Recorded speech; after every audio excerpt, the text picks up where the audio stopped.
Welcome back into Steelers Latest, your daily spot for all news and information related to your Pittsburgh Steelers.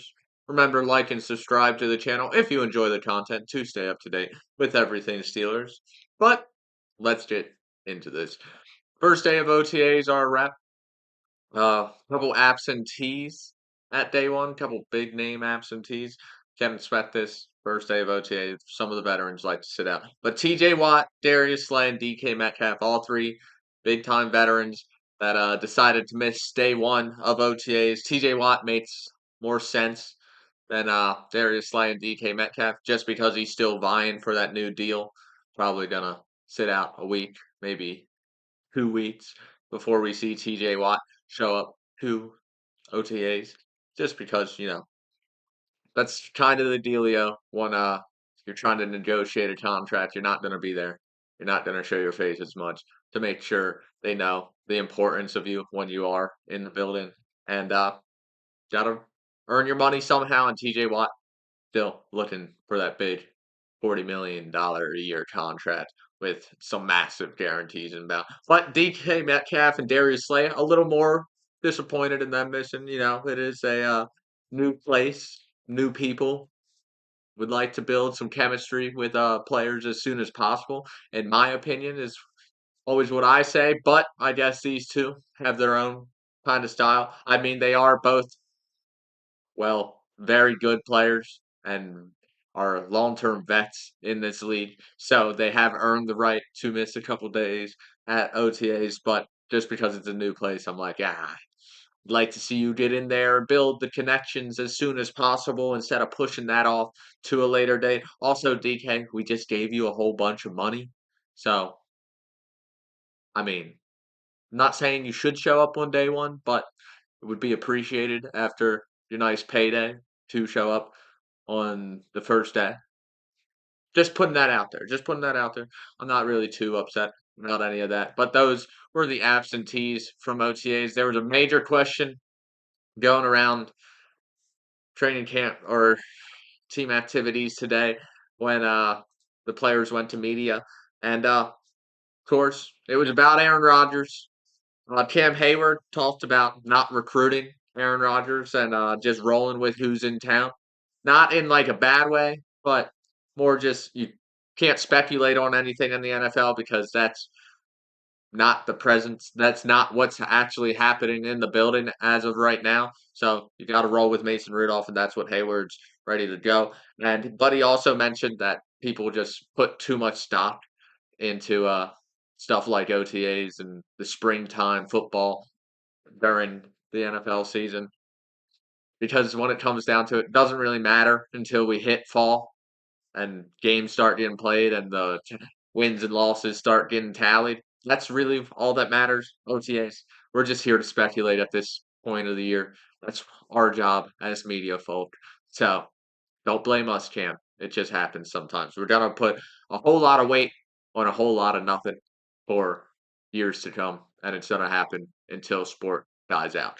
But Mason Rudolph, when he was asked about Aaron Rodgers, he also commented on it just being the constant nature of the NFL, the speculation, and how he's basically used to it at this point in his career. Honestly, I think Mason Rudolph is the perfect guy for this position right now, where you kind of know there's another quarterback coming in.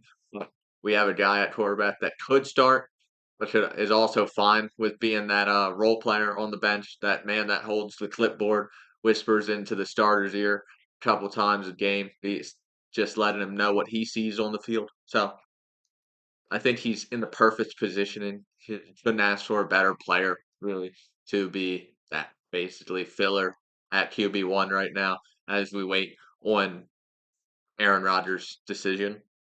But that's basically it from the question rounds. I mean, Aaron Rodgers, we're gonna hear all about it for until he makes a decision. That's really gonna be the media's main driving point home in these media sessions during OTAs and training camp until Aaron Rodgers show up. All the players are gonna get hounded about when he's gonna be in town. What are we doing to get him in town? And really, sounds like we're not doing too much. We're letting him handle his off the field issues that he has, and we're just letting him take his time with his decision right now. and it's not up to us fans, no matter how frustrating that can be. That just seems to be the way the Steelers are letting this one play out. But also another question was asked to our fourth year wide receiver, Calvin Alston the third. He actually got questioned about this being his contract year and if there's been any possible negotiations for a deal after this season. And made it pretty clear there hasn't been any discussions by him saying I have no clue at this time what's going on with the contract. Basically, not in a bad way. Once again, sometimes you can read quotes and it comes off bad, but this wasn't a bad one. It was a headline, but when you read the quote more and more, it sounds way better. He talks about just always having the attitude going into every year of working his hardest to be in the best form by the end of the season or by the time the season starts. And that's all you can do as a player to receive a nice payday. And if he does go out there and ball out while we're lacking a wide receiver too, and he can prove himself to be a steady, reliable wide receiver too, he could be looking at a nice payday coming up. Maybe by the Steelers, maybe by another team if he really balls out. Because if he does pop off, there's no way we're gonna be able to hold on to him if because of the deal we signed with DK Metcalf, and we're gonna have to re-sign TJ Watt. So this is a big year for Calvin Austin. I think he really could have a nice breakout, especially if he's playing in the slot mostly. I think the seams could be looking nice for him. I think he could be down the seam all all year long, just on streak routes. I also think having Robert Woods is going to help with his development in the route tree.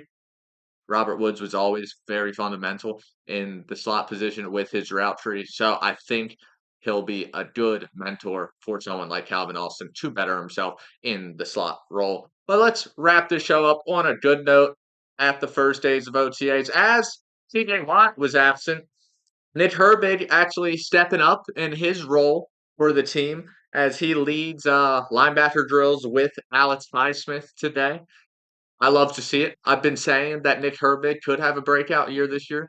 I really love Nick Herbig. I think he's the future at that the other side of TJ Watt. I think it's the right outside linebacker he would be playing in. And I think he's the future there. I think we're eventually gonna get rid of Highsmith, maybe in a trade kind of deal.